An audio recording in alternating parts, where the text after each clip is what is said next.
एक समय शहर से कुछ ही दूरी पर एक मंदिर का निर्माण किया जा रहा था। मंदिर में लकड़ी का काम बहुत था, इसलिए लकड़ी चीरने वाले बहुत से मजदूर काम पर लगे हुए थे।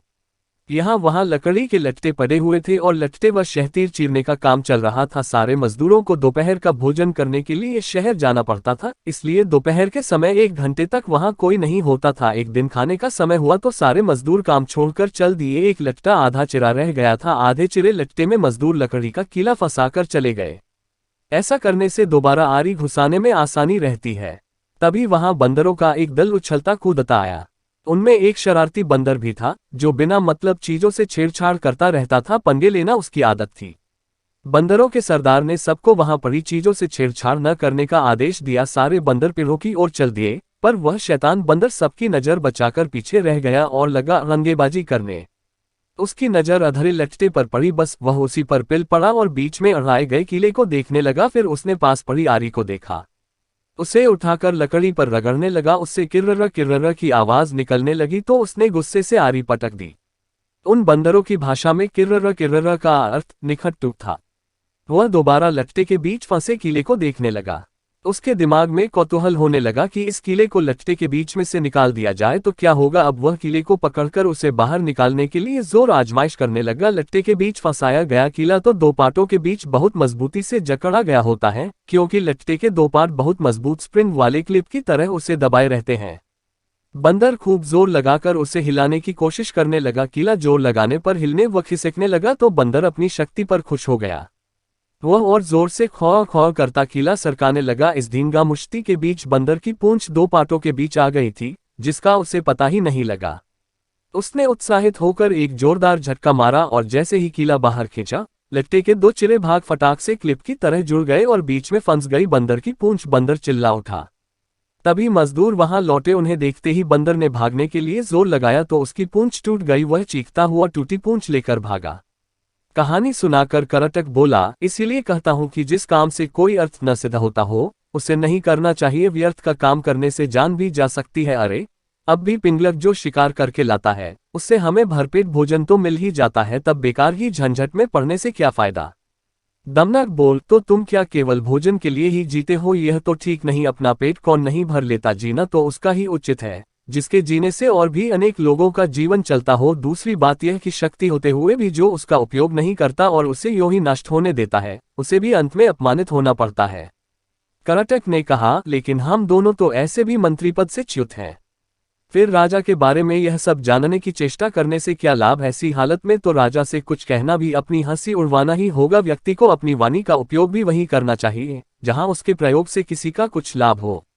भाई, तुम ठीक नहीं समझते। राजा से दूर रहकर तो रही सही, इज्जत भी गंवा देंगे हम। जो राजा के समीप रहता है, उसी पर राजा की निगाह भी रहती है और राजा के पास होने से ही व्यक्ति असाधारण हो जाता है। करटक ने पूछा, तुम आखिर करना क्या चाहते हो? हमारा स्वामी पिंगलक आज भयभीत है। दमनक बोल, उसके सारे सहचर भी डरे डरे से हैं। मैं उनके भय का कारण जानना चाहता हूँ। तुम्हें कैसे पता कि वे डरे हुए हैं? लो, यह भी कोई मुश्किल है। पिंगलक के हाव भाव, चाल ढाल, उसकी बातचीत, आंखों और चेहरे से ही स्पष्ट जान पड़ता है कि वह भयभीत है। मैं उसके पास जाकर उसके भय के कारण का पता करूंगा, फिर अपनी बुद्धि का प्रयोग करके उसका भय दूर कर दूंगा। इस तरह उसे वश में करके मैं फिर से अपना मंत्री पद प्राप्त करूंगा। करटक ने फिर भी शंका जताई, तुम इस विषय में तो कुछ जानते नहीं कि राजा की सेवा किस प्रकार करनी चाहिए। ऐसी स्थिति में उसे वश में कैसे कर लोगे? दमनक बोला, राजसेवा के बारे में मैं नहीं जानता। यह तुम कैसे कह सकते हो? बचपन में पिता के साथ रहकर मैंने सेवाधर्म तथा राजनीति के विषय में जो कुछ भी सुना सब अच्छी तरह सीख लिया है। इस पृथ्वी में अपार स्वर्ण है, उससे तो बस शूरवीर तथा राजा के चतुर सेवक ही प्राप्त कर सकते हैं। करटक को फिर भी विश्वास नहीं आ रहा था। उसने कहा, मुझे यह बताओ कि तुम पिंगलक के पास जाकर कहोगे क्या?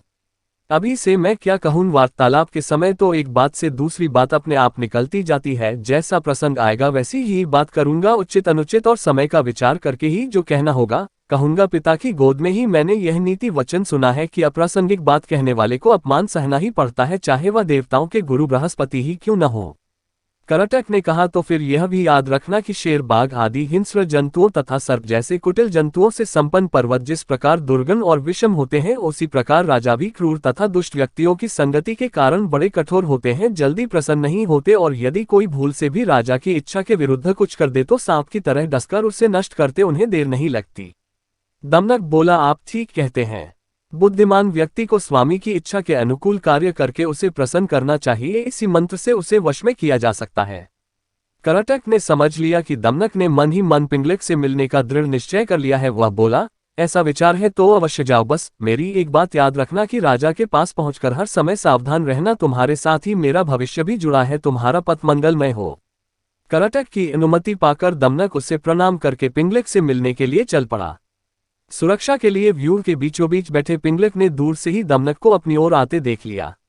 उसने व्यूह के द्वार पर नियुक्त प्रहरी से कहा, मेरे पूर्व महामंत्री का पुत्र दमनक आ रहा है, उसे निर्भय प्रवेश करने दो और उचित आसन पर बैठाने का प्रबंध करो।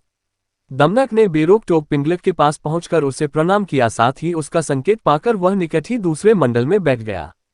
सिंहराज पिंगलक ने अपना भारी पंजा उठाकर स्नेह दिखाते हुए दमनक के कंधे पर रखा और आदर के साथ पूछा, कहो दमनक, कुशल से तो रहे? आज बहुत दिनों के बाद दिखाई पड़े, किधर से आ रहे हो? दमनक बोला, महाराज के चरणों में हमारा क्या प्रयोजन हो सकता है, किंतु समय के अनुसार राजाओं को भी उत्तम, मध्यम तथा अधम हर कोटि के व्यक्ति से काम पड़ सकता है। ऐसे भी हम लोग महाराज के सदा से ही सेवक रहते आए हैं।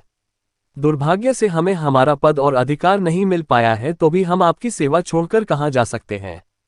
हम लाख छोटे और असमर्थ सही, किंतु कोई ऐसा भी अवसर आ सकता है जब महाराज हमारी ही सेवा लेने का विचार करें। पिंगलक उस समय उद्विग्न था।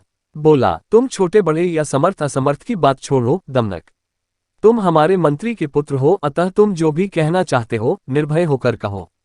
अभयदान पाकर भी चालाक दमनक ने राजा के भाई के विषय में सबके सामने बात करना ठीक नहीं समझा। उसने अपनी बात कहने के लिए एकांत का अनुरोध किया। पिंगलक ने अपने अनुचरों की ओर देखा। राजा की इच्छा समझकर आसपास के जीव जंतु हटकर दूर जा बैठे। एकांत होने पर दमनक ने बड़ी चतुराई से पिंगलक की दुखती रगी छेड़ दी। बोला, स्वामी, आप तो यमुना तट पर पानी पीने जा रहे थे, फिर सहसा प्यासे ही लौटकर इस मंडल के बीच इस तरह चिंता से व्यग्र होकर क्यों बैठे हैं? दमनक की बात सुनकर सिंह पहले तो सकुचा गया, फिर दमनक की चतुराई पर भरोसा करके उसने अपना भेद खोल देना उचित समझा। पल भर सोचकर बोला, दमनक, यह जो रह रहकर गर्जना सी होती है, इसे तुम भी सुन रहे हो न? सुन रहा हूं महाराजे, बस इसी के कारण मैं क्षुब्ध हूं। तट पर यही गर्जना बार बार हो रही थी। लगता है इस वन में कोई विकट जंतु आ गया है। जिसकी गर्जना ही इतनी भयंकर है, वह स्वयं कैसा होगा? इसी के कारण मैं तो यह जंगल छोड़कर कहीं और चले जाने का विचार कर रहा हूं। दमनक ने कहा, लेकिन मात्र शब्द सुनकर भय के मारे अपना राज्य छोड़ना तो उचित नहीं है। महाराज, शब्द अथवा ध्वनि का क्या है? कितने ही बाजों की ध्वनि भी गर्जना की सी बड़ी गंभीर होती है, और अपने पुरखों का स्थान छोड़ने से पहले पता तो करना ही चाहिए कि ध्वनि का कारण क्या है। यह तो गोमयुगीदड़ की तरह डरने की बात हुई, जिससे बाद में पता चला कि ढोल में तो पोल ही पोल है।